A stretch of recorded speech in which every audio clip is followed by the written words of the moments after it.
వందనాలయ స్తోత్రాలు స్తుతి చెల్లిస్తూ ఉంటున్నాం. ఆరాధనకు పాత్రుడవునైన గొప్ప దేవుడవు, సృష్టికర్తవు, మమ్మల్ని అంతను సృజించి నీ స్వరూపములో నా తండ్రి మమ్మల్ని ఉంచి నీ ఊపిరి ద్వారా నా తండ్రి మమ్మల్ని ఈ విధంగా బ్రతికిస్తున్న విధానమును బట్టి నీకు స్తోత్రాలు, వందనాలు, స్తుతి చెల్లిస్తూ ఉంటున్నాం. ఆది అంతమై ఉన్నావునైనా ఆరాధనకు పాత్రుడైన గొప్ప తండ్రి స్తోత్రాలు. వర్చువల్ ప్రేయర్ ఫెలోషిప్ ద్వారా నా తండ్రి మేమందరం ఈ విధముగా కూడుకొని నీ సన్నిధిలో నా తండ్రి మేము చేర్చగలుగుటకు ఇచ్చిన కృపను బట్టి వందనాలు, స్తోత్రాలు, స్తుతి చెల్లిస్తూ ఉంటున్నాం. మహిమా స్వరూపుడవునైనా నీ యొక్క మహిమ ద్వారా నా తండ్రి నీ యొక్క కృప ద్వారా మా ఒక్కొక్కరి యొక్క అవసరత, అక్కర, కొరత, కోరిక తీరుస్తున్నావునైనా. మేము అడిగినను అడగకపోయినను మా అవసరతను తీర్చే దేవుడు కనుక మేము నీ మీద మాత్రమే ఆనుకొని ఆధారపడి జీవించుటకు మాకు నేర్పిస్తున్న విధానంను బట్టి స్తోత్రాలనైనా. ఈ లోకంలో ఉన్న సమస్తము గతించిపోవచ్చున్నది, గతించిపోవును నా తండ్రి. అయితే నీ మాట నిత్యము నిలుచును కనుక నా తండ్రి నీ వాక్యానుసారంగా మాత్రమే మేము జీవించినట్లు, పైనున్న వాటిని మాత్రం వెదికేటట్లు అనుసరించి నడుచుకునే కృపను మాకు దయచేయమని ప్రార్థిస్తున్నాం నైనా నా తండ్రి. అయితే ఈ లోకంలో మేము ప్రాణంతో ఉన్నంత పర్యంతమునైనా పొరుగు వారి కొరకు ప్రార్థించాలి నాయన, ఇతరుల కొరకు నా తండ్రి సహాయపడాలని ప్రభువా అని నీవు చెప్పిన ఆజ్ఞలను, కట్టడలను, విధులను మేము నెరవేర్చు వారముగా ఉండునట్లు నిన్ను పోలి నడుచుకున్నటకు మాకు నీ జ్ఞానాన్ని మాకు అనుగ్రహించమని ప్రార్థిస్తున్నానయ్యా. నీతిమంతులుగా తీర్చినావు, నీకు స్తోత్రాలు. నీ రక్తము చేత మమ్మను కడిగి మా పాపములన్నింటినీ క్షమించి నాయన నా తండ్రి నీ బిడ్డలుగా చేర్చుకున్న విధానమును బట్టి స్తోత్రాలు. ఎన్నిసార్లు నీ సన్నిధి నుండి మేము తొలగిపోయి నీకు అయిష్టముగా ఎన్ని విధములుగా పాపం చేసినప్పటికీ నా తండ్రి ప్రేమ గల గొప్ప దేవుడవై ఉండినైనా మమ్మను క్షమిస్తూనే నా తండ్రి మమ్మను తిరిగి చేర్చుకుంటున్న విధానమును బట్టి వందనాలు నాయనా, స్తోత్రాలు తండ్రి, స్తుతి చెల్లిస్తూ ఉంటున్నాం. దయగల తండ్రి, ప్రేమమయుడవైన నా యేసయ్య, ముఖ్యముగా నా తండ్రి విజయవాడను బట్టి, గుంటూరును బట్టి, తదితర ప్రాంతాల్లో నా తండ్రి అల్లుకొల్లోలం చేత నా తండ్రి చెదిరిపోయించిన బిడ్డలను బట్టి, అనాథలుగా నిలబడిన బిడ్డలను బట్టి, అనారోగ్యము చేత బాధపడుచున్న బిడ్డలను బట్టి, నిరాశ్రయులైపోయిన బిడ్డలను బట్టి నాయనా నేను ప్రార్థిస్తున్నానయ్యా. ఆదరించండి అయ్యా, ఉన్న వారిని నా తండ్రి కరుణించండి నా ప్రభువా. నా తండ్రి ఈ విపత్తు వలన నా తండ్రి అనేకులు నీ వైపునకు మళ్ళీ నిన్ను నిన్ను నిన్ను తెలుసుకొని నా తండ్రి నీ మీద ఆనుకొని ఆధారపడే బిడ్డలుగా నా తండ్రి వారికి నిజమైన మారు మనసును, పశ్చాత్తాపాన్ని అనుగ్రహించగలందులకై వేడుకొని ప్రార్థిస్తున్నానైనా. అశాశ్వతమైన ఈ లోకము కొరకునైనా మేము ఎంతో కష్టపడి అనవసరమైన వాటి కొరకు ప్రాకులాడుచున్నామనే జ్ఞానం కలిగిన తండ్రి నా ప్రభ, అటు వాటిని నువ్వు లెక్క చేయకుండానట్లు నా తండ్రి నిన్ను మాత్రం వెంబడించే వారముగా ఉండునట్లు బిడ్డలకు జ్ఞానోదయం కలిగించమని ప్రార్థిస్తున్నాను. ఆ స్తోత్రాలు తండ్రి, స్తుతి చెల్లిస్తూ ఉంటున్నా. మహిమా స్వరూపుడమైన మా తండ్రి, మరి వర్చువల్ ప్రేయర్ ఫెలోషిప్ లో ఉంటున్న బిడ్డలందరినీ బట్టి, వారి వారి కుటుంబాలను బట్టి నీకు వేలాది కోటి స్తోత్రాలు నా తండ్రి. నా తండ్రి ప్రార్థనలు, విజ్ఞాపన ప్రార్థనలు చేసుకుంటూ ఒకరినొకరిని ప్రోత్సహించుకుంటూ బలపరుచుకుంటూ ఆదరించుకుంటున్న విధానమును బట్టి నీకు స్తోత్రం. ఇది నీ కేవలము నీ ప్రేమ ఉంటున్నది నాయన. నీ ప్రేమలో మేము వర్ధిల్లుచుంటున్న విధానమును బట్టి నీకు వందనాలు, స్తోత్రాలు, స్తుతి చెల్లిస్తూ ఉంటున్నాం. ఏ బిడ్డలకు ఏ కష్ట, దుఃఖ, వేద, బాధలు ఉన్నాయో నా తండ్రి నీకు బాటంగా తెలిసిన దేవుడవు. మేము అడగకుంపే మా అక్కర్లన్నీ ఎరిగిన తండ్రి మీరైనా నీకు స్తోత్రాలు, వందనాలు, స్తుతి అయితే ఆధ్యాత్మికంగా నా తండ్రి మేము క్రీస్తును పోలి నడుచుకునే వారంగా ఉండునట్లు నీ స్వరూపములో నా తండ్రి రూపాంతర అనుభవం పొందుకునే కృపను దయచేయమని వేడుకుంటున్నాం. ప్రతి దినము ఈ విధంగా నీ యొక్క పరిశుద్ధ వాక్యము చేత హెచ్చరింపబడుచున్నాము నాయన. నీ వాక్యము చేతన నీ వాక్యములో నీ వాక్యాన్ని పోలి నడుచుకోవాలని నా తండ్రి అనేక విధములుగా నా తండ్రి మాకు నేర్పిస్తున్నారు. మేము ధన్యులమై ఉంటున్నాం నాయన. యెహోవా దేవుడుగా గల ప్రజలు ధన్యులు అన్నట్టు నా తండ్రి నా ప్రభువా యేసుక్రీస్తును నమ్మి నీ మీద ఆనుకున్న బిడలమైన మేము నా తండ్రి మేము ఎంతో ధన్యులమై ఉంటున్నాం. మాకు ఇచ్చిన ఈ ధన్యతను బట్టి స్తోత్రాలు వందనాలు స్తుతి చెల్లిస్తూ ఉంటున్నాం. పరలోక రాజా పరిశుద్ధుడా, ఎంతమంది బిడ్డలైతే వివాహం కొరకు సిద్ధపడుచు ఉంటున్నారో ముఖ్యంగా ఆనందను బట్టి ఆ కుటుంబాన్ని బట్టి నీకు వందనాలు స్తోత్రాలు స్తుతులు నాయన. సమస్తాన్ని మీరే సమకూర్చి అనుగ్రహించమని ప్రార్థిస్తున్నాం. ఇంకా ఎంతమంది బిడ్డలైతేనైనా వివాహం కావాల్సిన వారు ఉన్నారో, ఉద్యోగాల కొరకు కనిపెట్టి చూంచున్నారేమో నా తండ్రి. ఎంతమంది ఉద్యోగంలో చేరి కష్టపడుతూ ఉంటున్నారు నాయన, అటు బిడ్డలను ఆదరించండి నాయన. ఆర్థిక సమస్యల చేత నా తండ్రి బాధపడుచున్న బిడ్డలను నా తండ్రి నీ ఐశ్వర్యము నుండి వారి అక్కర అవసరత తీర్చగలందులకై ప్రార్థిస్తున్నానయ్యా. అనారోగ్యం చేత బాధపడుచున్న బిడ్డలను బట్టి ప్రార్థిస్తున్నానయ్యా. ముట్టండి నాయన నా తండ్రి నా ప్రభు. మరి మనోహన్ బట్టి ప్రార్థిస్తున్నాను నా తండ్రి. బిడ్డ కెనడాలో ఉన్నాడు, మరి దూర ప్రాంతంలో అనారోగ్య స్థితి. అయితే నీవు బిడకు సమీపముగా ఉండి దయగల హస్తాన్ని బిడపై చాపినైనా ముట్టి సంపూర్ణమైన స్వస్థతను అనుగ్రహించగలందులకై నీ చిత్తానుసారముగా బిడకు నెమ్మది సమాధానము అనుగ్రహించగలందులకై ప్రార్థిస్తున్నాను తండ్రి. ఇంకా అనేక విషయాల గురించి మేము ప్రార్థిస్తుంటున్నాం. అయితే ఇప్పుడు నా తండ్రి నా ప్రభు వాక్య సమయం కొరకు వచ్చి ఉంటున్నాం. నా తండ్రి నీ దాసుడు బాబి రత్నాకర్ గారిని బట్టి నీకు వందనాలు స్తోత్రాలు స్తుతి నాయన. బిడ్డను ఏర్పరచుకున్న విధానం బట్టి స్తోత్రాలు. బిడ్డల ద్వారా మాతో మాట్లాడబోచున్నందుకే స్తోత్రాలు నాయన. నీ జీవము గల వాక్యము నా తండ్రి మా ఒక్కొక్కరితో మాట్లాడి మాకు కావలసిన నా తండ్రి ఆదరణ నెమ్మది అనుగ్రహించగలందులకై వేడుకుంటున్నాం. వాక్యమును విని మేము విడిచిపెట్టకుండానట్లు నాయన శ్రద్ధగా విని అనుసరించే కృపను మాకు దయచేయండి. నీ జ్ఞానము చేత మమ్మల్ని నింపండి, నీతి చేత నింపండి నా తండ్రి నా ప్రభు. కృప దయచేసి మమ్మను నూతన పరిస్థితిన దినాభివృద్ధి పొందించజేయని ప్రార్థిస్తూ ఈ ప్రార్థన నా ప్రభువు నూతన కుమారుడైన యేసుక్రీస్తు దివ్యమైన శక్తి గల బలము గల నామములో అడిగి వేడుకొని ప్రార్థిస్తున్నాను తండ్రి. ఆమేన్. ఆమేన్. హల్లెలూయా. Praise the lord. Thank you so much అన్నారు. గుడ్ మార్నింగ్ అండి అందరికి. Praise the lord. స్వరూపన్న ప్లీజ్ అన్న. కూడి వచ్చిన పరిశుద్ధులందరికీ దేవుని నామంలో వందనాలండి. ఈరోజు మనకు వాక్యాన్ని అందించడానికి దైవానుచిత్తంగా ఏర్పరచబడినటువంటి దైవజనులు బ్రదర్ బాబి రత్నాకర్ అన్నయ్య గారు సిద్ధంగా ఉన్నారండి. అన్నయ్య గారు అందరికీ సుపరిచితులేనండి. కొత్త వారి కోసం సభా మర్యాద కోసం చిరు పరిచయం. బాబి రత్నాకర్ అన్నయ్య గారు దేవునిచే కనికరింపబడిన ఒక పాత్ర. వేదాంత విద్య ఎడల వారికి ఆసక్తి, స్నేహితులు మరియు రుచిగల ఫుడ్ వారికి ఎంతో ఇష్టం. వారి ప్రియ సతీమణి గారు శ్రీలా గారు, వీరికి 3 కుమార్తెలు మరియు అనేక మంది ఆత్మీయ బిడ్డలు. అందమైన సాగర తీర నగరం విశాఖపట్నంలో వారి నివాసం. అన్నయ్య గారిని, అన్నయ్య గారి కుటుంబాన్ని దేవుడు దీవించిన విధానాన్ని బట్టి దేవునికి వందనాలండి. వెల్కమ్ టు అన్నయ్య ప్లీజ్. థ్యాంక్ యూ అమ్మా స్వరూప్ గారు. నా వాయిస్ వినిపిస్తుందండి? ఓకే. అందరికీ గుడ్ మార్నింగ్ అండి. ప్రభు అయిన యేసుక్రీస్తు నామములో శుభములు తెలియజేసుకుంటున్నాను. మరి ముఖ్యంగా ప్రార్థించిన విజ్ఞాపన ప్రార్థన టీం మార్నింగ్ మనందరి కొరకు ప్రార్థించారు. వారికి ప్రత్యేకమైన కృతజ్ఞతలు తెలియజేసుకుంటున్నానండి. మరి అనేకమైన అంశములు ప్రార్థించారు. మనలో ప్రతి ఒక్కరి గురించి ప్రార్థించారు.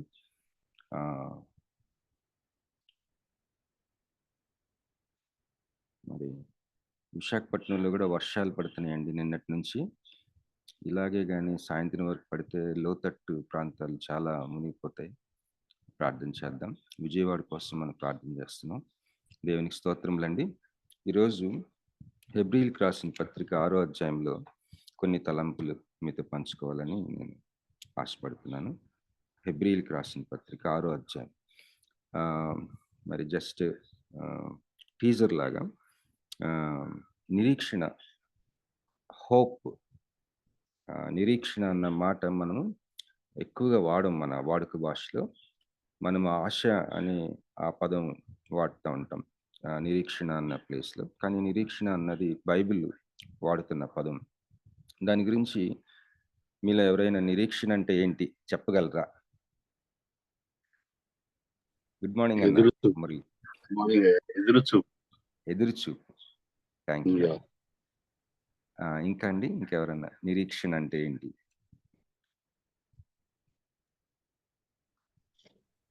ఆశించిన దాని కొరకు అదే ఎదురు చూడటమే. ఎదురు చూడటం.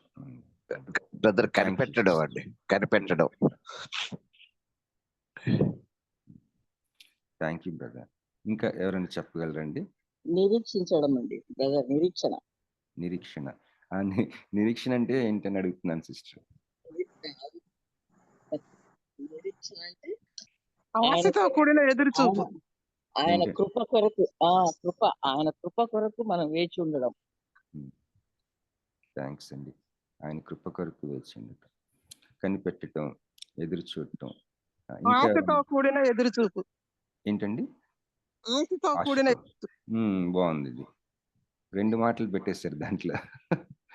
ఆశ, ఎదురు చూపు 2 మిక్స్ చేశారు. లేని వాటిని ఉన్నాయి అని నమ్మడం brother.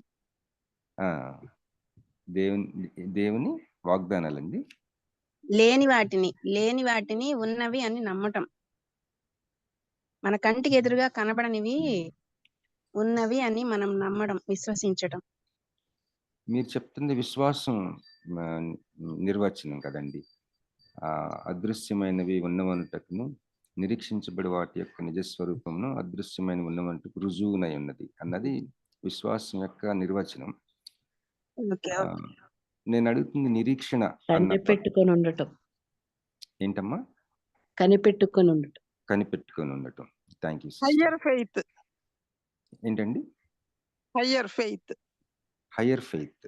Okay, thank you sister. Thanks అండి. మరి సమయం ఎక్కువ లేదు కాబట్టి ముందుకెళ్దాం. బైబిల్లో కొన్ని సందర్భాల్లో ఈ మాట వాడారు. అవి కూడా మనం చదువుకుందాం ఈరోజు. ముఖ్యంగా ఈరోజు హెబ్రీయులకు రాసిన పత్రిక 6వ అధ్యాయము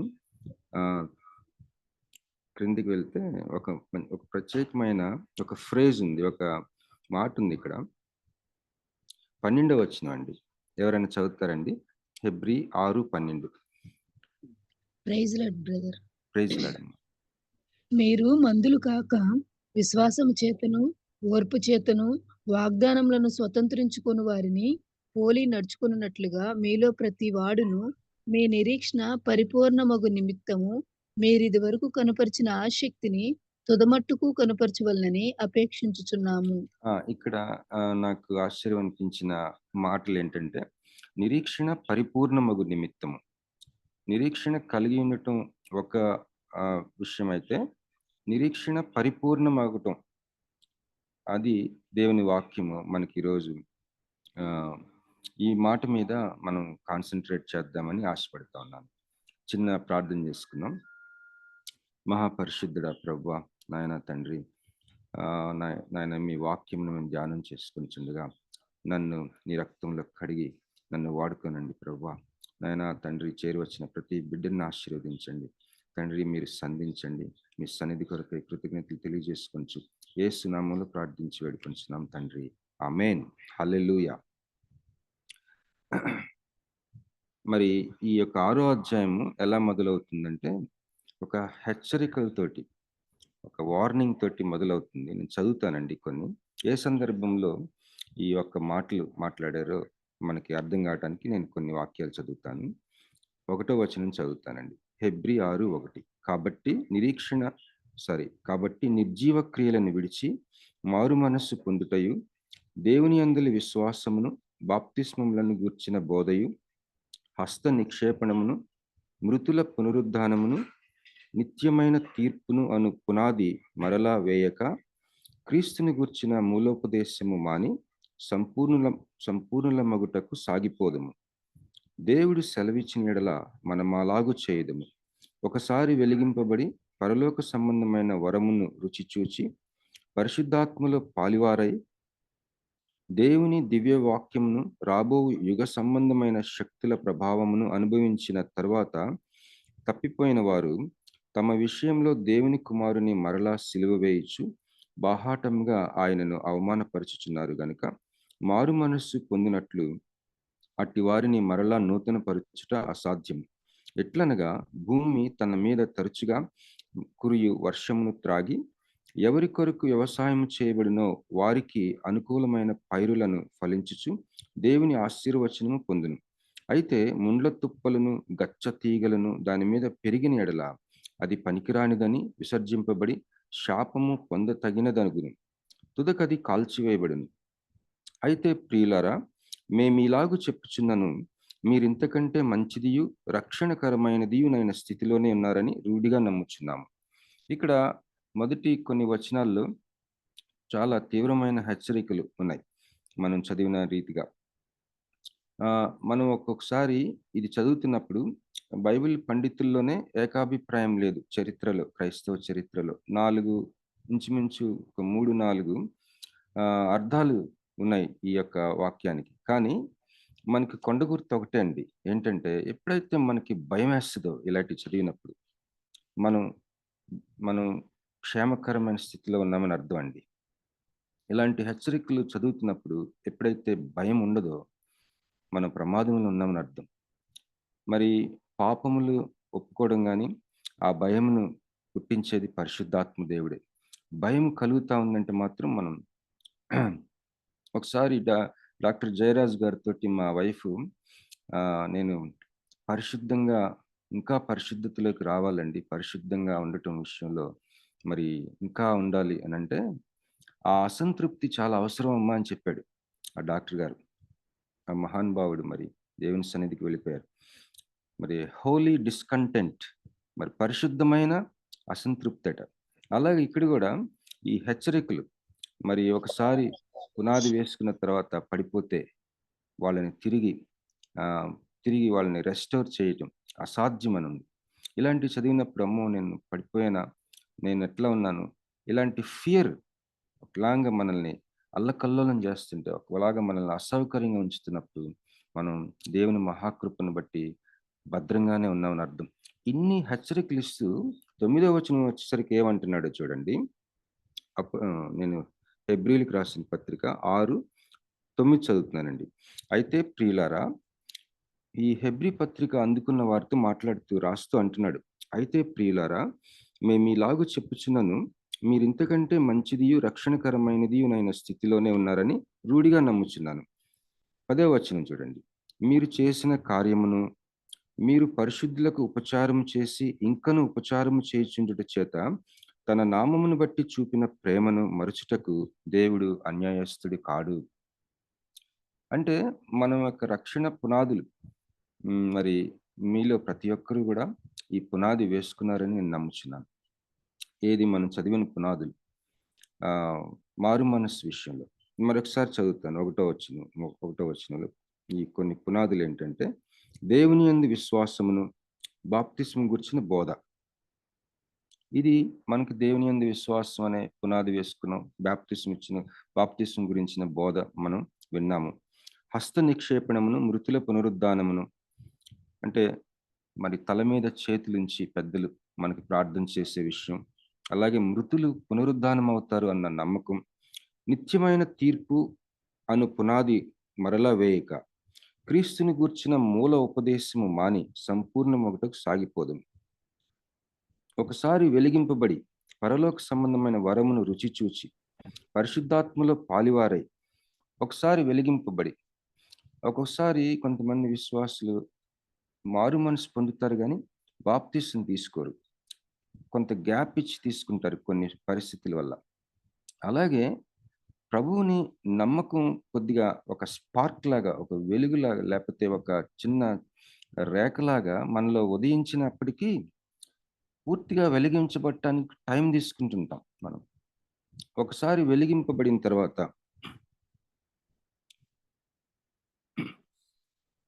పరలోక సంబంధమైన వరమును రుచి చూచి అసలు వెలిగింపబడ్డావా అన్నది ఒక క్వశ్చన్. ఆ ప్రశ్న మనమే ఆన్సర్ చేసుకోవాలి. వెలిగింపబడ్డామా మనం సువార్త చేత? అది మనల్ని మనం పరిశీలన చేసుకోవాలి. పరలోక సంబంధమైన వరమును రుచి చూచి పరిశుద్ధాత్మల పాలివారై దేవుని దివ్యవాక్యమును రాబో యుగ సంబంధమైన శక్తుల ప్రభావమును అనుభవించిన తర్వాత తప్పిపోయిన వారు. ఇలాంటి పరిస్థితుల్లో ఉంటే వాళ్ళని తిరిగి మారు మనసు పొందినట్లు అట్టి వారిని మరలా నూతన పరుచుట అసాధ్యం. ఇక్కడ అసాధ్యమన్న దేవుడు ఇక్కడ ఒక మాట అంటున్నాడు.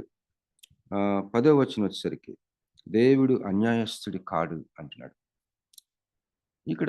ఇక్కడ మొత్తం దేవుడి గురించే మాట్లాడుతున్నాడు. దేవుడు కార్యం చేసే దేవుడై ఉన్నాడు. మరి అదేవిధంగా మరి అన్యాయస్తుడి కాడని అంటున్నాడు. మనల్ని రక్షించింది దేవుడు మాత్రమే. దేవుడే రక్షించుకున్నాడు. అలాగే అన్యాయస్తుడి కాడంటున్నాడు. ఎందుకంటే మీరు చూపిన క్రియలు, మీరు దేవుని సేవకులకి ఎంతో పరిచర్య చేశారు, ప్రేమ చూపించారు. ఇక్కడ చూడండి, మీరు చేసిన కార్యమును మీరు పరిశుద్ధులకు ఉపచారము చేసి ఇంకను ఉపచారము చేయుచుండుట చేత తన నామమును బట్టి చూపిన ప్రేమను మరచుటకు దేవుడు అన్యాయస్తుడి కాడు. మీరు ఎంతకంటే మంచిదియు రక్షణకరమైనదియు నేను స్థితిలోనే ఉన్నారని రూఢిగా నమ్ముచున్నాను అంటున్నాడు. ఈ సందర్భంలో ఇలా మాట్లాడుతూ 11వ వచనం వచ్చేసరికి మీరు మందులు కాక, అంటే లేజీగా కాక అని, సోమరులు కాక అని ఒక అర్థం. విశ్వాసము చేతను ఓర్పు చేతను వాగ్దానములను స్వతంత్రించుకుని వారిని పోలి నడుచుకున్నట్లుగా మీలో ప్రతివాడును మీ నిరీక్షణ పరిపూర్ణమగు నిమిత్తము మీరు ఇదివరకు కనపరిచిన ఆసక్తిని తుదమట్టుకు కనపరచవలెనని అపేక్షించుచున్నాము. ఇక్కడ విశ్వాసం చేత ఓర్పు చేత వాగ్దానములను స్వతంత్రించుకొని వారిని పోలి, ఇక్కడ వాగ్దానములను స్వతంత్రించుకొనటం అనేది ఒక మనం గ్రహించవలసిన విషయం, మనం గమనించాలి. మన జీవితంలో దేవుడు ఏమి వాగ్దానాలు చేశాడు? జనరల్గా అందరి విశ్వాసులకి మరి దేవుడిచ్చే వాగ్దానాలు పరిశుద్ధ గ్రంథంలో ఉన్నాయి. ఉదాహరణకి అబ్రహాంకి చేసిన వాగ్దానాలన్నీ కూడా ప్రతి విశ్వాసికి దేవుడు అనుగ్రహిస్తాడు. అవి కాకుండా ప్రత్యేకంగా దేవుడు మనతో కొన్ని లేఖన భాగాల ద్వారా, లేకపోతే ఒక ప్రవచన, ఎవరైనా మన మీద చేతులుంచి ప్రవచించడం ద్వారా మరి మనం పొందుకుంటాం. మరి అలాంటివి ఎక్కడైనా రాసి పెట్టుకోవడం కానీ, జ్ఞాపకం ఉంచుకోవడం కానీ మనం చేసినప్పుడు అవి వాగ్దానాలను స్వతంత్రించుకోవడం అనేది నిరీక్షణ విషయంలో ఈ రెండు కనెక్ట్ అయి ఉంటాయండి. నిరీక్షణ సంపూర్ణం చేసుకునే విషయంలో, నిరీక్షణని సంపూర్ణం చేసుకునే విషయంలో హోప్ అనేది చాలా చాలా అవసరం అండి. ఒకసారి అలెగ్జాండర్ ద గ్రేట్, మరి ఆ చక్రవర్తి ఒక రాజ్యం మీదకి దండయాత్రకి వెళ్తూ ఉన్నాడట. ఆయన సైన్యాధ్యక్షుల్లో కొంత సనుగుడు వినపడిందంట ఆయనకి. ఏంటంటే, ఒకవేళ అని మనం ఓడిపోతే మాకేంటుంటాయి, మా కుటుంబాలకి ఏమి, మా పరిస్థితి ఏంటి అని అంటే, ఆ అలెగ్జాండర్ ఏం చేశాడంట, తనకున్న ఆ యొక్క సమస్త ఆస్తుల్ని ఆ సైన్యాధ్యక్షులకి, సైన్యంలో ఉన్న వారికి పంచిపెట్టేశాడట. తనకంటూ ఏం ఉంచుకోలేదంట. అప్పుడు వాళ్ళు అడిగారంట, చక్రవర్తి గారు మొత్తం ఇచ్చేస్తున్నారు, మీకేం ఉంచుకున్నారంటే, నా కోసం నేను హోప్ ఉంచుకున్నాను, నిరీక్షణ ఉంచుకున్నాను, నేను దండయాత్ర చేయబోయే రాజ్యము నాది అని చెప్పాడంట. హోప్ చూడండి, ఒక మనిషిని రగిలింపజేస్తుంది, కంట్లో వెలిగిస్తుంది. హోప్ ఉత్సాహంగా ఉంచుతుంది, మనం నిరాశ నిస్పృహల్లోకి పోనీది. హోప్ చాలా మనకి ముఖ్యం, అత్యంత ముఖ్యమైన విషయం ఈ నిరీక్షణ. బైబిల్లో ఒక మాట ఉంటుందండి, సామెతలు 13:12 అనుకుంటా, 13-12లో, when hope deferred heart becomes sick అని. ఎప్పుడైతే నిరీక్షణ విషయంలో మనము తేడా వస్తుందో మనకి, కోరిక సిద్ధింపనప్పుడు అని ఉంటుంది తెలుగులో అంత కరెక్ట్గా అనిపించదు ఆ యొక్క ట్రాన్స్లేషన్. కరెక్ట్ అంటే కరెక్టే, కానీ ఇంగ్లీష్లో బాగుంటుంది. Hope deferred, when hope deferred అంటే నీ ఆశ భంగమైనప్పుడు నీ హృదయము రోగంగా అయిపోద్దట. అది కరెక్ట్ మీనింగ్ అనమాట. ఒకసారి అది మాట చదివి మళ్ళీ వెనక్కి వద్దాం. ఎవరైనా చదువుతారండి? సామెతలు 13-12 తీస్తే వెంటనే చదువుదాం, లేకపోతే నేను తీసానండి. కోరిక సఫలము కాకుండుట చేత హృదయం నొచ్చును, సిద్ధించిన మనోవాంఛ జీవవృక్షము. తెలుగులో ఈ విధంగా ఉంది, మంచి బలమైన పదాలు వాడాడు. ఇంగ్లీష్లో hope deferred maketh the heart sick, but when the desire cometh it is the tree of life. నేను చెప్పాను కదా ఇందాక, నిరీక్షణ లేదా ఆశ భంగం అయితే మన హృదయం ఒక రోగంగా ఉంటుందట. మనం అనుకుంటాం కొన్ని, ఇలా ఉండాలి, అలా ఉండాలి, ఇలా జరుగుతుంది, లేకపోతే ఎదురు చూస్తాం. ఇందాక చెప్పారు కదా, ఆశతో ఎదురు చూడటం, ఆశతో కనిపెట్టడం. అది ఎప్పుడైతే జరగదో మన హృదయం ఒక రోగగ్రస్తం అయిపోద్దట. ఇది ఈ వాక్యం. మళ్ళీ మనం హెబ్రీల్ పత్రిక 6వ అధ్యాయం ఇక్కడ ఏమంటున్నాడంటే 11వ వచనంలో, మీరు మందులు కాక విశ్వాసము చేతను ఓర్పు చేతను వాగ్దానములను స్వతంత్రించుకుని వారిని పోలి నడుచుకున్నట్లుగా మీలో ప్రతివాడును మీ నిరీక్షణ పరిపూర్ణమగు నిమిత్తము మీరు ఇదివరకు కనపరిచిన ఆసక్తిని తుదమట్టుకు కనపరచవలనని అపేక్షించుచున్నాము. సో కిందకి వెళ్ళేసరికి అబ్రహాము యొక్క ఉదాహరణ రాయబడి ఉంటుంది. వాళ్ళు ఏం చేశారంట? విశ్వాసం చేతను ఓర్పు చేతను వాగ్దానములను స్వతంత్రించుకున్నారట. వాళ్ళని పోలి నడుచుకున్నట్లుగా మీ నిరీక్షణ పరిపూర్ణమగు నిమిత్తం. మనకి ఒక్కోసారి కొంతవరకు నిరీక్షణ ఉంటుంది, కానీ అది పరిపూర్ణంగా ఉండదు. కొంతవరకు ఆశ ఉంటుంది, కొంతవరకు కనిపెడుతుంటాం, కొంతవరకు ఆశతో కనిపెడుతుంటాం, కానీ అది పరిపూర్ణం చేసుకోమంటున్నాడు. పరిపూర్ణమగు నిమిత్తము ఏం చేయమంటున్నాడు? ఆల్రెడీ ఓర్పుతో విశ్వాసంతో వాగ్దానాలను స్వతంత్రించుకున్న వాళ్ళని పోలి నడుచుకోమంటున్నాడు. అంతేకాకుండా మీరు ఇది వరకు కనపరిచిన ఆసక్తిని తుదమట్టుకు కనపరచవలెనని అపేక్షించుచున్నాము. 13వ వచనం, దేవుడు అబ్రహామునకు వాగ్దానం చేసినప్పుడు తనకంటే ఏ గొప్పవాని తోడు అని ప్రమాణం చేయలేకపోయాను గనుక తన తోడు అని ప్రమాణం చేసి నిశ్చయంగా నేను నిన్ను ఆశీర్వదింతును, నిశ్చయంగా నిన్ను విస్తరింపజేతును అని చెప్పాను. ఆ మాట నమ్మి అతడు ఓర్పుతో సహించి ఆ వాగ్దాన ఫలము పొందెను. మనుష్యులు తమ కంటే గొప్పవాని తోడు అని ప్రమాణం చేతురు. వారి ప్రతి వివాదంలోను వివాదాంశమును పరిష్కారం చేయనది ప్రమాణమే. ఈ విధముగా దేవుడు తన సంకల్పము నిశ్చలమైనదని, ఆ వాగ్దానమునకు వారసులైన వారికి మరి నిశ్చయంగా కనపరచవలెనని ఉద్దేశించిన వాడై తాను అబద్ధమాడజాలని నిశ్చలమైన 2 సంగతులు. ఈ వచనంలో 2 సంగతులు ఏంటంటే, దేవుడు వాగ్దానము, ఆయన సంకల్పం ఒక విషయం, రెండోది ఆయన అబద్ధమాడజాలడు. నీ జీవితంలో నా జీవితంలో దేవుడిచ్చిన వాగ్దానం విషయంలో కానీ, ఆయన కలిగి ఉన్న సంకల్పం విషయంలో కానీ ఆయన అబద్ధమాడలేడు.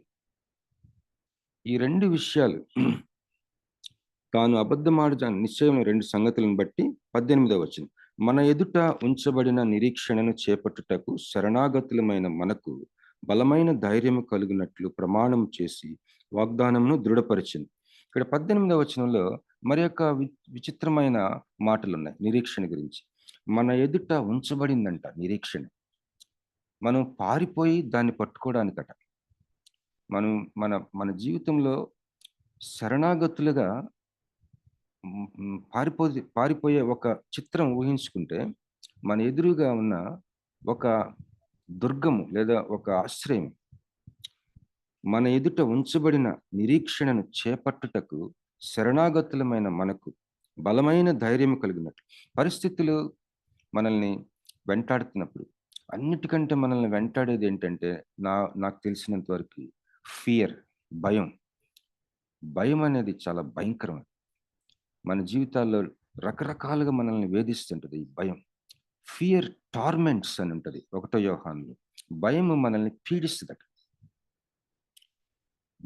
సైతాన్ యొక్క చాలా బలమైన ఆయుధము మనలో భయం కలుగు చేయటం. అంటే ఉంటాడు కదా, అగ్ని బాణం లేస్తుంటాడంట మన మనసు మీద. ఫియర్ వచ్చినప్పుడు ఎలా ఉంటుందంటే ఏదో బావిలోకి వెళ్ళిపోతున్నట్టు ఒకలాంటి వాతావరణం అది. అయితే ఒక ఆయన ఏమన్నాడంటే, నా జీవితంలో నేను వెనక్కి చూసుకున్నప్పుడు నేను చాలా అనేకమైన విషయాల్లో భయపడ్డాను, నిజానికి అవేం జరగలేదన్నాడు. దేవునికి స్తోత్రం కలుగునుగాక. ఫియర్ వచ్చినప్పుడు మనం 2 విధాలుగా ఉపశమనం పొందొచ్చు. ఒకటి మన సొంత తలంపులతోటి, రెండోది దేవుడిచ్చే ధైర్యంతోటి. దేవుడిచ్చే ధైర్యము అది సమస్త జ్ఞానమునకు మించిందంట. సమస్త జ్ఞానమునకు మించిన దేవుని సమాధానం అని ఉంటుంది కదా, ఇట్ సర్పాసెస్ ఆల్ అండర్స్టాండింగ్. సమస్త జ్ఞానమునకు మించిన దేవుని సమాధానం మన హృదయములకు మన తలంపులకు కావలి ఉంటుందండి. హల్లెలూయా. అయితే ఈ యొక్క నిరీక్షణ మన ఎదుట ఉంచబడిందనింది 18వ వచనం. మనమంట శరణాగతులమంట.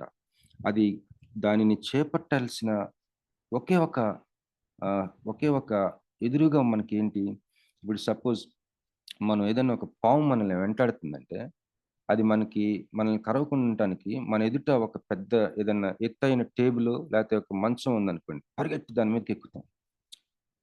అట్లా మనం పరిగెడుతున్నాం దేని నుంచో కాపాడబడటానికి శరణాగతులమైన మన ఎదుట ఈ హోప్ ఉంచబడింది, నిరీక్షణ మన ఎదుట ఉంచబడిందని 18.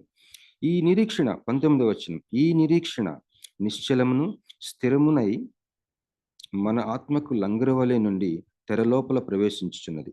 నిరంతరము మెల్కీసెదెకు క్రమం చొప్పున ప్రధాన యాజకుడైన యేసు అందులోనికి మనకంటే ముందుగా మన పక్షమున ప్రవేశించను. మరి 7వ అధ్యాయము 7వ అధ్యాయం అంతా కూడా ఈ మెల్కీసెదెకు గురించి వివరించబడుతుంది. ఆయన ఎవరు, ఆయనకి అబ్రహాంకి జరిగిన కాన్వర్సేషన్ అంతా. మనకి టైం లేదు కాబట్టి 19వ వచనంకి వెళ్ళిపోదాం. 7వ అధ్యాయం హెబ్రీ 7:19 అండి.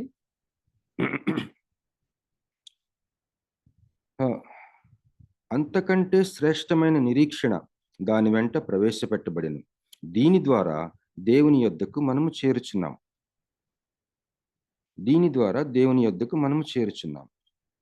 అంతకంటే శ్రేష్టమైన నిరీక్షణ. 18వ వచనంలో కొన్ని విషయాలు వివరిస్తూ అసలు శ్రేష్టమైన నిరీక్షణ అంటున్నాడు. దాని వెంట ప్రవేశపెట్టబడిందంట మన కొరకు. మన ముందేమో ఉంచబడింది ఈ నిరీక్షణ. తర్వాత నిరీక్షణ, ఈ ఆశ, మనం ఆశతో కనిపెట్టుకునే విషయం ప్రవేశపెట్టబడిందంట మన కొరకు. తర్వాత 10వ అధ్యాయంకి వెళ్ళిపోదామండి. 8వ అధ్యాయం అంతా కూడా 8వ అధ్యాయం కొన్ని వచనాలు చదువుతాను. యేసు ప్రభు వారిని ఒక ప్రధాన యాజకుడిగా పరిచయం చేసే మాటలు. 8:1 అండి. మేము వివరించిన సంగతులలోని సారాంశం ఏదనగా, మనకు అట్టి ప్రధాన యాజకుడు ఒకడున్నాడు. ఆయన పరిశుద్ధాలయమునకు అనగా మనుష్యుడు కాక ప్రభువే స్థాపించిన నిజమైన గుడారమునకు పరిచారకుడై పరలోకమందు మహామహుని సింహాసనమునకు కుడి పార్శ్వమున ఆసీనుడాయన. కొన్ని వచనాలు వదిలేద్దాం.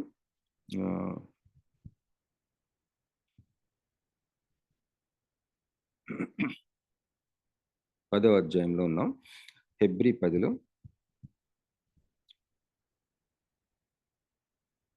అయితే 10వ అధ్యాయం మీరు వీలైతే ఈ 6, 7, 8, 9, 10 అధ్యాయాలు దయచేసి చదవండి, మీకు ఒకవేళ టైం ఉంటే. 9వ అధ్యాయం కూడా మనం వదిలేసి 10వ అధ్యాయంకి వెళ్ళిపోదాం డైరెక్ట్గా. 19వ వచనం, 10వ అధ్యాయంలో 19వ వచనం. ఈరోజు మనం కేవలం నిరీక్షణ గురించి మనం ధ్యానం చేసుకుంటున్నాం. యేసు ప్రభు వారిని ప్రధాన యాజకుడిగా చూపించిన తర్వాత, పరిచయం చేసిన తర్వాత 10వ అధ్యాయంలో ఏమి రాస్తున్నాడంటే హెబ్రీ గ్రంథకర్త 10:19, సహోదరులారా, యేసు మన కొరకు ప్రతిష్ఠించిన మార్గమున అనగా నూతనమైనదియు జీవము గలదియు ఆయన శరీరము అను తెర ద్వారా ఏర్పరచబడిన మార్గమున ఆయన రక్తము వలన పరిశుద్ధ స్థలం నందు ప్రవేశించుటకు మనకు ధైర్యం కలిగి ఉన్నది కనుకను దేవుని ఇంటి పైన మనకు గొప్ప యాజకుడు ఉన్నాడు గనుకను మనస్సాక్షికి కల్మషము తోచుకున్నట్లు ప్రోక్షింపబడిన హృదయములు గలవారమును నిర్మలమైన ఉదకముతో స్నానము చేసిన శరీరములు గలవారమునయుండి విశ్వాస విషయంలో సంపూర్ణ నిశ్చయత కలిగి యథార్థమైన హృదయంతో మనము దేవుని సన్నిధానమునకు చేరుదము. 23వ వచనం, వాగ్దానము చేసిన వాడు నమ్మదగిన వాడు గనుక మన నిరీక్షణ విషయమై మనము ఒప్పుకునేది నిశ్చలంగా పట్టుకుంది. ఇక్కడ నిరీక్షణ గురించి, మన నిరీక్షణ విషయమై మనము ఒప్పుకునేది నిశ్చలంగా పట్టుకుందాం. కొందరు మానుకొనుచున్నట్లుగా సమాజంగా కూడుట మానక ఒకరినొకడు హెచ్చరించుచు ఆ దినము సమీపించుట మీరు చూచిన కొలది మరి ఎక్కువగా అలాగు చేయొచ్చు ప్రేమ చూపుటకును సత్కార్యములు చేయుటకును ఒకరినొకడు పురికొల్పవలెనని ఆలోచింతుము. తర్వాత 38వ వచనంకి వెళ్దామండి. హెబ్రీ 10:38, నా ఎదుట నీతిమంతుడైన వాడు విశ్వాసమూలంగా జీవించును గాని అతడు వెనుక తీసిన ఎడల అతని యందు నా ఆత్మకు సంతోషం ఉండదు. అయితే మనము నశించుటకు వెనుక తీయవారము కాము గాని ఆత్మను రక్షించుకొనుటకు విశ్వాసం కలిగిన వారమై ఉన్నాము. ఇప్పుడు నిరీక్షణ అన్న మాట మిగతా ప్లేసెస్లో ఎలా వాడారు బైబిల్లో అన్నది లూకా సువార్త, అంటే మనకి అవగాహన కోసం కొన్ని వచనాలు ఒక 2-3 వాక్యాలు చదివి మనం క్లోజ్ చేసుకుందాం. లూకా 24:21 అండి. లూకా సువార్త 24:21 వచనం.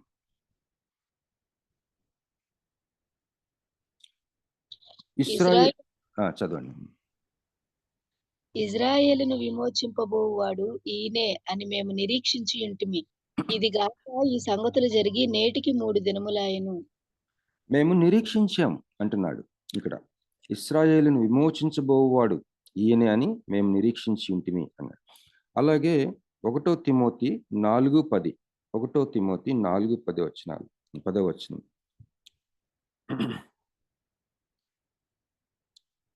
మనుషులందరికీ చదవండి అమ్మ. మనుషులకందరికీ రక్షకుడును మరి విశేషముగా విశ్వాసులకు రక్షకుడునైన జీవము గల దేవుని యందు మనము నిరీక్షణ ఉంచి ఉన్నాము కనుక ఇందు నిమిత్తము ప్రయాసముతో పాటుపడుచున్నాము. హల్లెలూయా. జీవము గల దేవుని యందు మనము నిరీక్షణ నుంచి ఉన్నాము కనుక ఇందు నిమిత్తము ప్రయాసముతో పాటుపడుచున్నాము. మనుషులకందరికీ రక్షకుడును మరి విశేషంగా విశ్వాసులకు రక్షకుడునైన జీవము గల దేవుని యందు మనము నిరీక్షణించి ఉన్నాము. అలాగే అపోస్తుల కార్యాలు 23:6 అండి. అపోస్తుల కార్యాలు 23:6.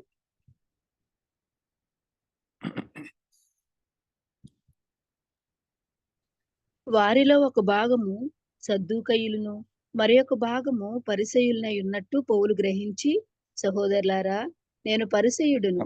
సారీ అమ్మా, ఇంగ్లీష్ లో 6లో ఉంది, తెలుగులో 5వ వచనం చదవాలి. అందుకు పౌలు, సహోదరులారా కాదమ్మా, 5వ వచనం చదవండి. 23:5. ప్రధాన నాకు తెలియలేదు, నీ ప్రజల అధికారిని నిందింపవద్దు అని రాయబడి ఉన్నదని. మీరు అపోస్తుల కార్యాలు 23:6 చదువుతున్నారా? 23:5.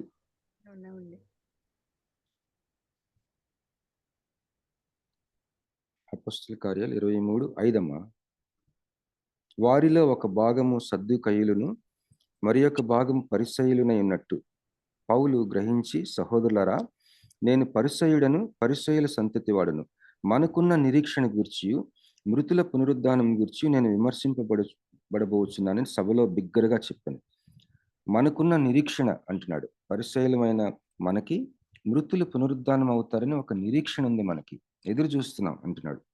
అంటే బైబిల్లో కొన్ని మాటలు, బైబిల్ మనకు అర్థం అవ్వాలంటే బైబిలే మనకి సహాయం చేసేది. Scripture interprets it self. అంటే లేఖనమే మనకు అర్థం చెప్తుంది. కనుక మనం ఈ యొక్క నిరీక్షణ అన్న పదము మిగతా సందర్భాల్లో ఎలా వాడారు అన్నది చూస్తే, ఇది ఆశ అన్న మాటకి కొద్దిగా మించిన విషయం ఇది, నిరీక్షణది.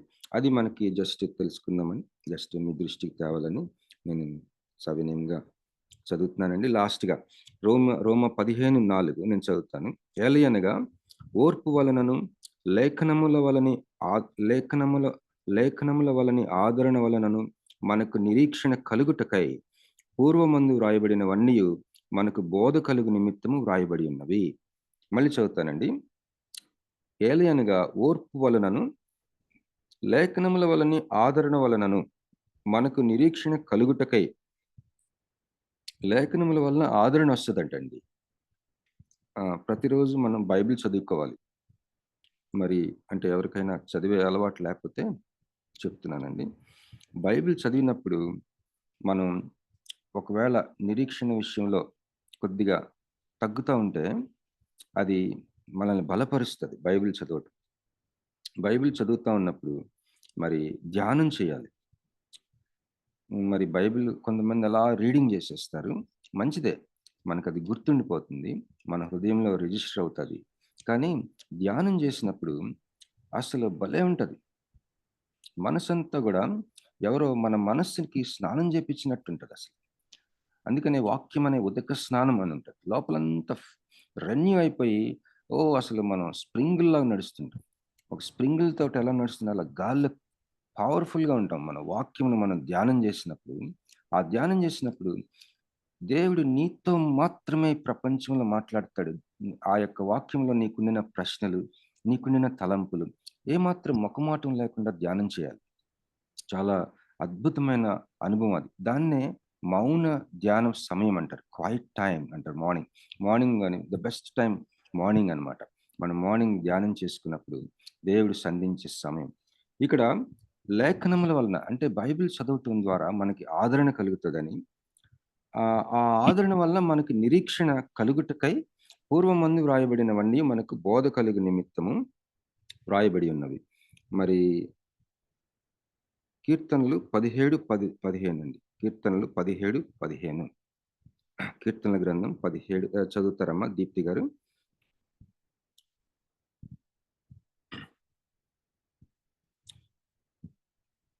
కీర్తనలు 17:15.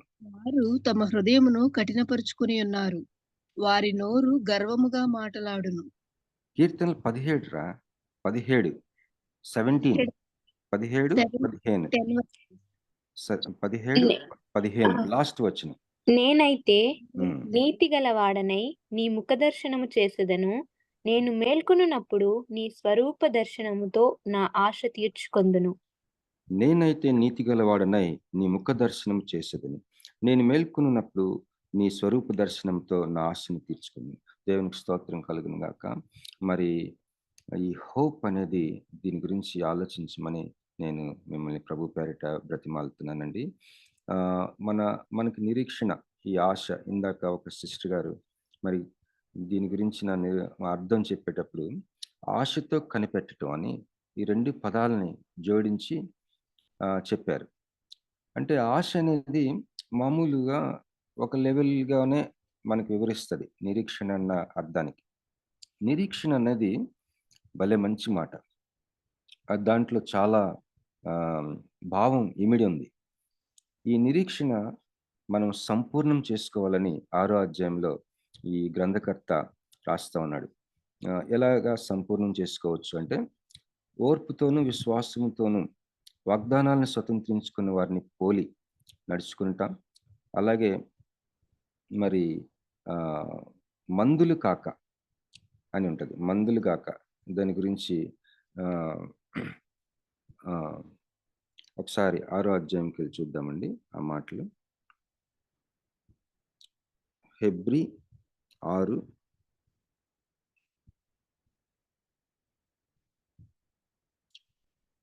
9వ వచనం కదా, 11వ వచనం. మీరు మందులు కాక విశ్వాసం చేతను ఓర్పు చేతను వాగ్దానములను స్వతంత్రించుకుని వారిని పోలి నడుచుకున్నట్లుగా మీలో ప్రతివాడును మీ నిరీక్షణ పరిపూర్ణమగు నిమిత్తము మీరు ఇదివరకు కనపరిచిన ఆసక్తిని తుదమట్టుకు కనపరచవాలని అపేక్షించుచున్నాము. అబ్రహాం జీవితం ఒక ఉదాహరణగా మాట్లాడుతూ, అబ్రహాం జీవితంలో అబ్రహాం ఏ విధంగా తన వాగ్దానాలను స్వతంత్రించుకున్నాడు ఓర్పుతోటి, విశ్వాసంతో అని చెప్తూ, దేవుడు అబద్ధమాడజాలడని, దేవుడు మన జీవితంలో ఇచ్చిన వాగ్దానాలు అవ్వచ్చు, సంకల్పం అవ్వచ్చు, ఆయన ఉద్దేశాలు, ఆయన పర్పస్, ఆయన ప్రామిసెస్ అండ్ పర్పస్, మన జీవితంలో ఆయనకి ఒక పర్పస్ ఉంది, మన జీవితంలో ఆయనకి సంకల్పం ఉంది. మన జీవితంలో ఆయనకు ఒక ప్లాన్ ఉంది. మన జీవితంలో ఆయనకి ఒక చిత్తం ఉంది. ఆయన వాగ్దానాలు ఇచ్చాడు. అందుకని అది ఒక విషయం. రెండోది ఏంటి? ఆయన అబద్ధం ఆడలేడు.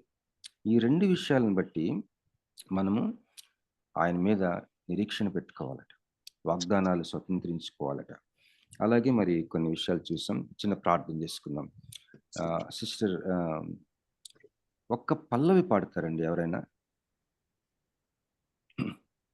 పల్లవి సిస్టర్ గారు ఉన్నారా? పాడండి. ఒక పల్లవి వచనం పాడండి.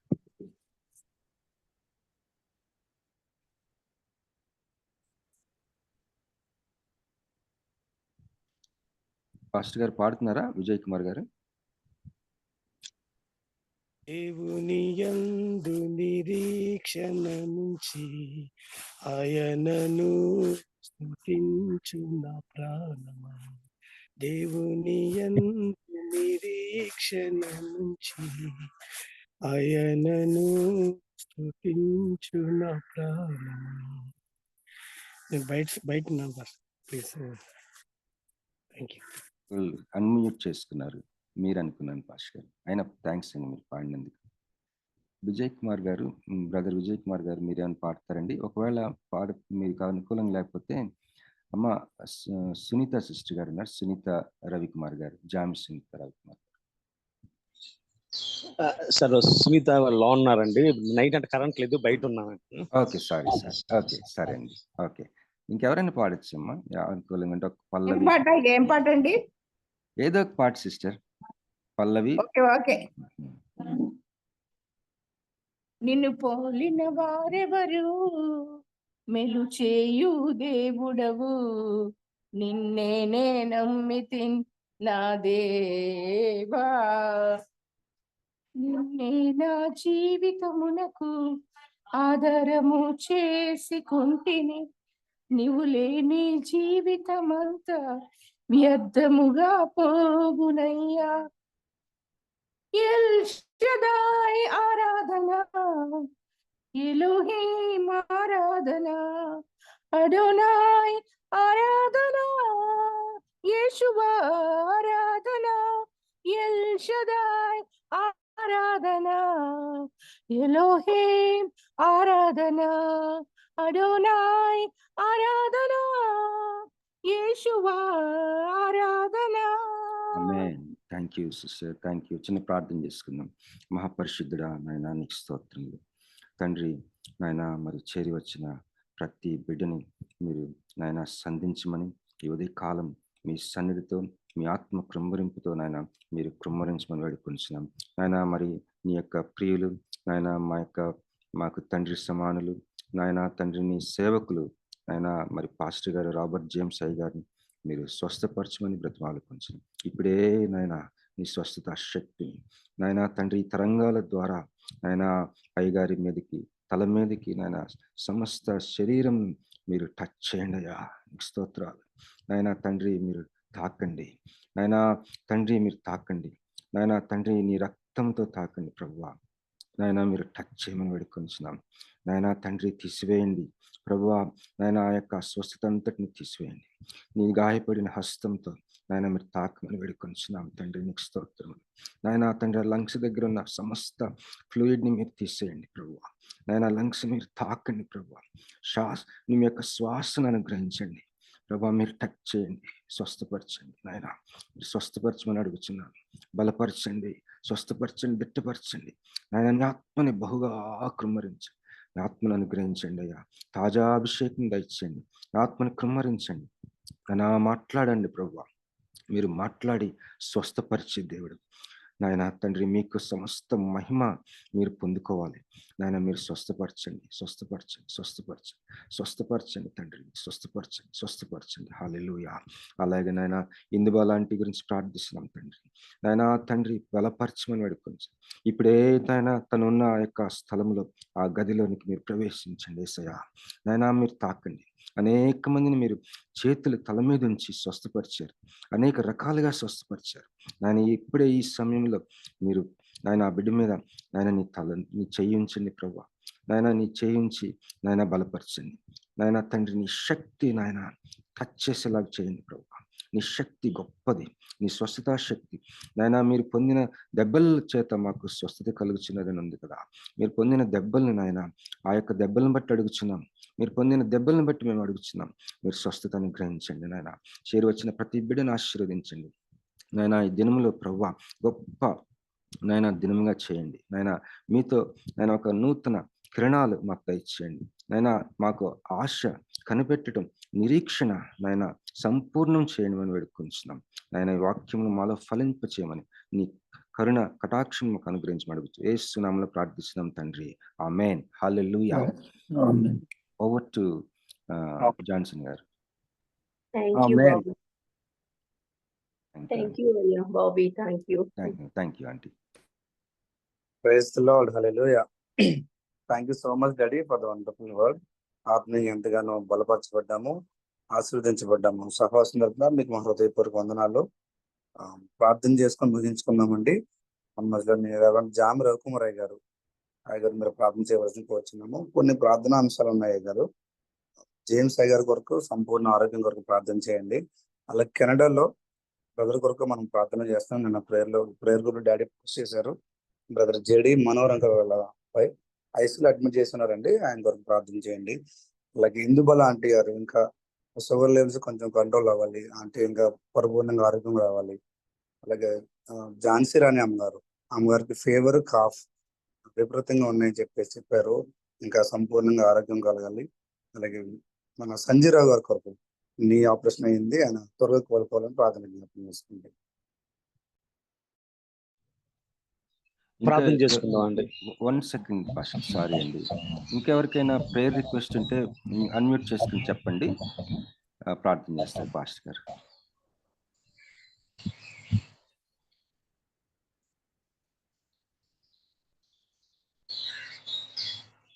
ఒకవేళ లేకపోతే పాస్టర్ గారు ప్రార్థన చేయండి.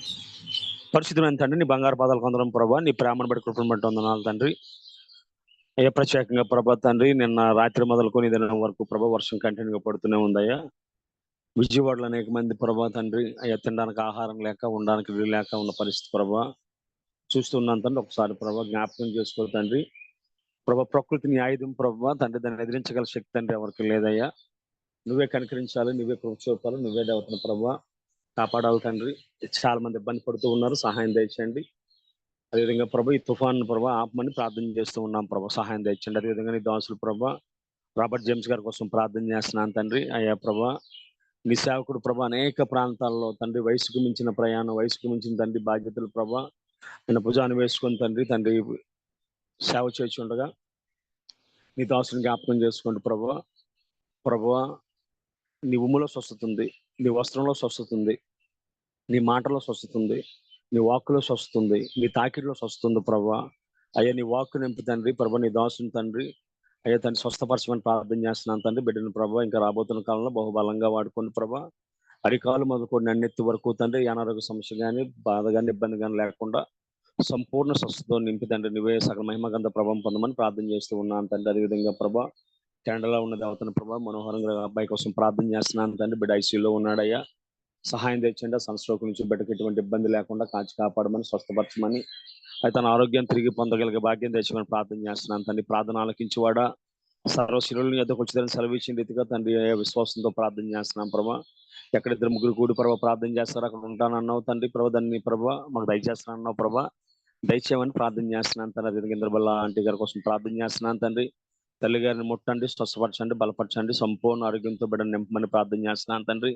సహాయం తెచ్చండి ప్రభా, నీ కృపించమని ప్రార్థన చేస్తున్నాను తండ్రి. అదేవిధంగా ప్రభా అయ్యా తండ్రి ఝాన్సీ గారి కోసం ప్రార్థన చేస్తున్నాను తండ్రి. బిడ్డ తండ్రి పట్ల ఇంకా జ్వరంతో బాధపడుచుండగా ఆనాడు ఏ విధంగా అయితే తండ్రి పేతురి అత్తగారు జ్వరాన్ని నువ్వు గద్దించినప్పుడు తండ్రి అది విడిచి వెళ్ళిపోయిందంట అయ్యా.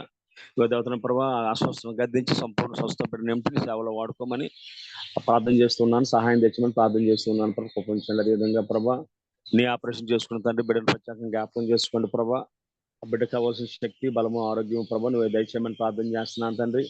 అయ్యే ప్రభ తిరిగి నడవగలడానికి, తిరిగి ప్రభ తన పని చేసుకోవడానికి కావాల్సిన ప్రభ నీ శక్తితో నింపమని ప్రార్థన చేస్తున్నాను తండ్రి.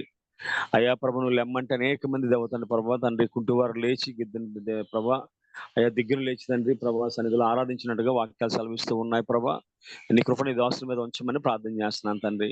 ఇంకెవరైతే అనారోగ్యంతో ఉన్నారో ప్రతి ఒక్కరిని ప్రభా పేరు పైన ముట్టండి, స్వస్థపరచండి, బలపరచండి, సహాయం తెచ్చండి ప్రభా. మరి ప్రత్యేకంగా ప్రభా ఎవరైతే తండ్రి వర్షాన్ని బట్టి ప్రభా కొంతమంది దేవతల వర్షాన్ని బట్టి ప్రభా ప్రత్యేకంగా బాధపడుతున్నారు. కొంతమంది ప్రభా వర్షాన్ని బట్టి తండ్రి ప్రభా అయ్యా కూలి పనులు లేక తండ్రి ఇంక లేక ఆహారం లేక ఇబ్బంది పడుతూ ఉన్నారు. అయ్యా జ్ఞాపకం చేసుకో ప్రభా, సహాయం తెచ్చండి. మరి 2 రాష్ట్రాల మీద ప్రభా నీ కృప చూపించమని ప్రార్థన చేస్తున్న విధంగా దినాన ప్రభా పరిశుద్ధ ఆదివారం ప్రభా నిశ్చితమైతే దేవతన ప్రభా తండ్రి ఆరాధనకు అందరూ వెళ్ళడానికి ఆరాధన ప్రభా అయ్యా చేసుకోవడానికి కావాల్సిన ప్రభా పరిస్థితులను తండ్రి సానుకూలపరచమని ప్రార్థన చేస్తున్నాను. అనేక ప్రాంతాల్లో ప్రభా కరెంట్ లేని పరిస్థితులు ఉన్నాయి తండ్రి, సహాయం చేయని జ్ఞాపకం చేస్తున్న విధంగా ప్రభా ఈ దినాన్ని తండ్రి నిదాసులు రత్నాకర్ గారి ద్వారా ప్రభా చెప్పిన మాటలు బట్టి నీకు ప్రభా ప్రత్యేకంగా వందనాలు చెల్లిస్తున్నాను తండ్రి. సహాయం తెచ్చిన ప్రభా విన్న వాక్యాన్ని ప్రభా విని విడిచిపెట్టేవారు కాకుండా మా జీవితాల్లో ప్రభా దాన్ని అవలంబించేవారుగా చేయమని విధంగా ప్రతిరోజు దేవతన ప్రభా నీ వాక్యం వినడానికి మాకు ఇచ్చిన శ్రేష్టమైన ప్రభా వర్చువల్ ఫెలోషిప్ అనే ప్లాట్ఫామ్ బట్టి వందనాలు చెల్లించుకుంటూ దాన్ని ఏర్పాటు చేసి ప్రభా దాన్ని బాధ్యతగా నడిపిస్తున్న ప్రభా బాబు రత్నాకర్ గారిని వారి కుటుంబాలను ప్రత్యేకంగా దీవించండి. నిదాసుల కుటుంబంలో ప్రతి అవసరాన్ని ప్రభా నువ్వు తీర్చమని ప్రార్థన చేస్తూ ఉన్నాను తండ్రి. అదేవిధంగా ప్రభా సహకరిస్తున్న జాన్సన్ గారిని, స్వరూప్ గారిని, ఝాన్సీ గారిని, కోటి వారిని ప్రతి ఒక్కరిని ప్రత్యేకంగా దీవించి ఆశించండి ప్రభా. మరి ప్రాముఖ్యంగా ప్రభా మేము చేయవలసిన ప్రతి పనిలో నీ సూటైన మార్గాన్ని చూపించి మీరే సకల మహిమగంత ప్రభావం పొందుకోమని ప్రత్యేకంగా ఎవరైతే నీ దోషం ఆరోగ్యంతో ఉన్నారో వారందరినీ ప్రభా నువ్వు కరువులకు వచ్చిన రక్తాన్ని బిడ్డల మీద ప్రోక్షించి సంపూర్ణ ఆరోగ్యంతో నింపి మీరే సకల మహిమగంత ప్రభావం పొందుకోమని ఈ చిన్న ప్రార్థన మా ప్రభులు పీకుమాడైన యేసుక్రీస్తు దివ్యనామమున అడిగి వేడుకుంటున్నాం పరమ తండ్రి. ఆమేన్. ఆమేన్. పరలోక ముందున మా తండ్రి మీ నామం పరిశుద్ధపరచబడును గాక, నీ రాజ్యం రాజ్యం వచ్చును గాక, మీ చిత్తం పరలోకమున భూమి మీద నెరవేరును గాక, భూమి యందును నెరవేరును గాక. మాకు కావలసిన దయచేయము, మరోస్తు క్షమించే ప్రకారం అపరాధము క్షమించము, మమ్మల్ని శోధనలోని తప్పించము, ఎందుకనగా రాజ్యము బలము మహిమ నిరంతరమైన ఆమేన్. మన తండ్రి అయిన దేవుని ప్రేమ, కుమారుడైన యేసుక్రీస్తు కృప, పరిశుద్ధాత్మక అన్యోన్య సహవాసము వాక్యం చెప్పిన దాసులకు, పాల్గొన్న బిడ్డలకు, జరగబోతున్న ఆరాధనలకు, వర్షంలో ఉన్న బిడ్డలకు, అనారోగ్యంతో బిడ్డలకు సదాకాలము కాచి కాపాడును గాక. ఆమేన్. హల్లెలూయా, praise the lord. Thank you so much అయ్య గారు. కూడి వచ్చిన ప్రతి ఒక్కరికి పేరు పేరున వందనాలు తెలుస్తున్నామండి. అలాగే ఆర్ట్స్ వరకు ప్రార్థన జ్ఞాపకం చేసుకోండి. తనకి 6th నుంచి ఎగ్జామ్స్ నడుస్తున్నాయండి. మరి దేని కోసం బిడ్డ తను బాగా అటెండ్ చేయడానికి ప్రార్థన జ్ఞాపకం చేసుకోండి. మరి మన ప్రేయర్ అయితే 3 o'clock నుంచి స్టార్ట్ చేసుకుంటున్నామండి. ప్రతి ఒక్కరూ కనీసం ఒక 5 మనం ఎంకరేజ్ చేద్దాం. మన ప్రేయర్ ఫెలోషిప్ లో వాళ్ళకి గ్రూప్ ని పరిచయం చేద్దాం, ఎంకరేజ్ చేద్దాం. కొలీగ్స్, ఫ్యామిలీ మెంబర్స్, ఫ్రెండ్స్ వాళ్ళందరికీ పరిచయం చేద్దాం. వారు కూడా జాయిన్ అయ్యేలాగా మనం ఎంకరేజ్ చేద్దాం, ప్రార్థన చేద్దామండి. దయచేసి గమనించవలసి కోరుచున్నాము. రేపటి దినమున పాస్టర్ చైతన్య గారు వాక్య పరిచయం చేస్తారు. ప్రతి ఒక్కరికి వందనాలు. సేమ్ లింక్ ద్వారా జాయిన్ అవ్వాల్సి కోరుచున్నాము. ఇంకా మీకు ఏమైనా లింక్ ఇష్యూస్ ఉంటే దయచేసి కాంటాక్ట్ చేయాల్సిన రిక్వెస్ట్ చేస్తున్నామండి. మీ ప్రేయర్ పాయింట్స్ ఏమైనా ఉంటే మన గ్రూప్ లో పోస్ట్ చేయండి, దాని ద్వారా ప్రార్థన జ్ఞాపకం చేసుకోండి. అందరికి వందనాలు. మరొకసారి